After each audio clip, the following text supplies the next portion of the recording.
The OnePlus 9 Pro was announced on March 26th of 2021, and like most of the OnePlus events, it was not that amazing. Just about all the tech events and keynotes are always compared to Apple. This was not Apple. This was not even close to Samsung. It was OnePlus, focusing on the user experience and the emotions that come along with using a OnePlus device. The OnePlus 9 Pro had some big shoes to fill as far as I was concerned.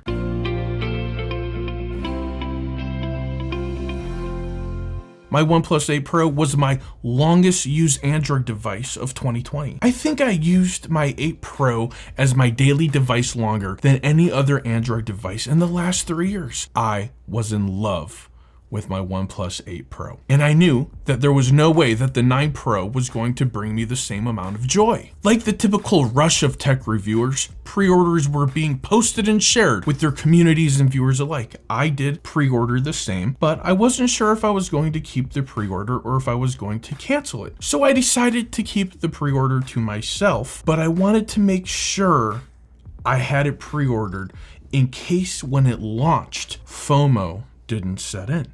Next, I started to see several reviewers canceling their pre-order, citing it's not that exciting. The camera is a gimmick. Another fail by OnePlus. So, as the sheeple followed suit, I paused and wondered, did I make a mistake? Should I cancel my pre-order too? Should I be a sheeple and do what everyone else is doing? I mean, it's $1,069. This is by far not the $399 OnePlus 5 that made me fall in love with OnePlus all those years ago. This is the OnePlus 9 Pro. This is a $1,000 plus Pro device with Hasselblad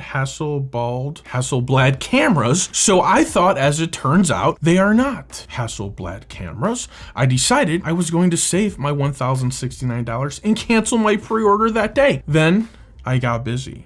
I forgot, and I eventually took delivery of the OnePlus 9 Pro and all of its contained goodies. During the unboxing, I was more excited about the Cool Cat headphones. To my surprise, the OnePlus 9 Pro has been an absolute pleasure of a device to test out. The updated Oxygen OS is as close to a pure Android experience you can get without having a pure Android experience. OnePlus makes all the right changes in all the right places, and it really helps Oxygen OS to stand out as a strong competitor against the likes of Samsung One UI. The camera is a little beyond good, but not quite great. If you haven't checked out my camera comparison, you can check it out after this video. I will link it at the end. I will be releasing a full camera review on the OnePlus 9 Pro pretty soon. If you don't want to miss out on that review, please be sure you are subscribed with the bell notifications turned on. If this is your first time here, I'd like to personally welcome you to the For the Love of Tech community. I would like to provide full transparency to all of my viewers.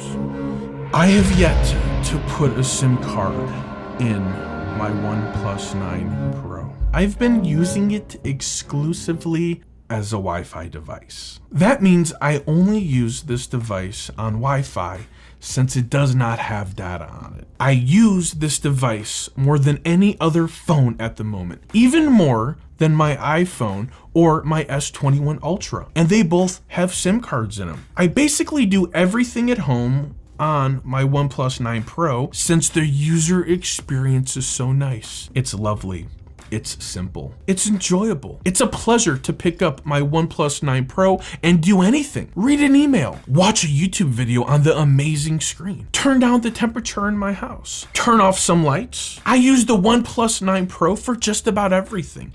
Everything except making calls, text messaging, and taking it out of the house. I know what you're thinking. You're thinking, Aaron, if you love it so much, why don't you give it data? Why don't you put a SIM in it? My experience so far has been so great, I don't want to ruin it by putting a Verizon SIM in it. You see, I bought this outright from OnePlus. I paid full price, which means it did not come fully activated or usable on the Verizon network, let alone Verizon 5G enabled. If you've been hanging around the channel for a while, you know what I went through when getting the OnePlus 8 Pro on the Verizon network. It was horrible. And it never did get 5G. Based on my historical experience, I'm a little nervous when it comes to putting a SIM in my OnePlus 9 Pro. I don't want the frustrations to start all over, but in order to provide you all a proper review, I think I have to go down that path. I have to take that risk. No matter where it might lead me, I have to go there. So you and me together right now, this very moment, we are going to do it together. All right, we're gonna turn it on. We're going to use our SIM ejector tool and boom.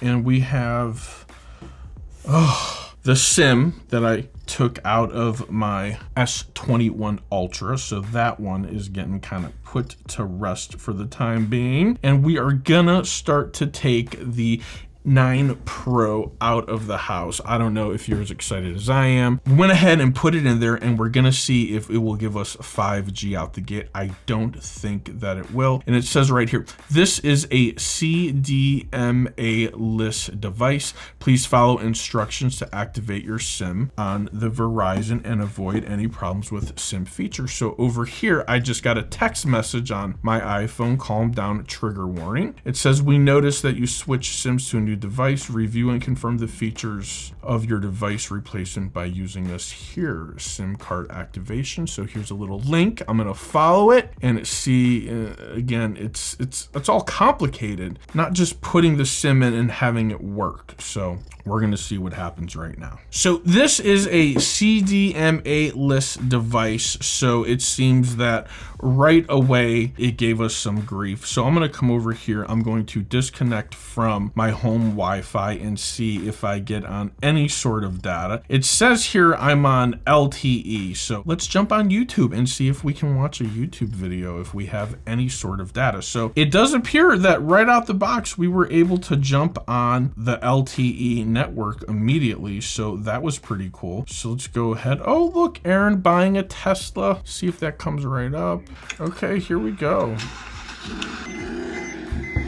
So even though there was a little error message that said that I had to reach out to Verizon to fully activate, it does, and look, it just says 5G right there. You guys can see it at the top there. It worked. Even though this was a CDMA-less device, it immediately figured it out and picked it up, and I actually have 5G in my house right now, which is something that does not happen very often, that I want you to know that I actually get 5G indoors. So big thumbs up. Great job, OnePlus. Great job, Verizon. I feel silly that I've waited this whole time and not activated this device for fear that I was having all sorts of issues and dramas and all sorts of stuff. So I'm super happy this device is coming out of the house with me full-time tomorrow as my daily Android device. I still got my iPhone because I got the Apple Watch and everything connected.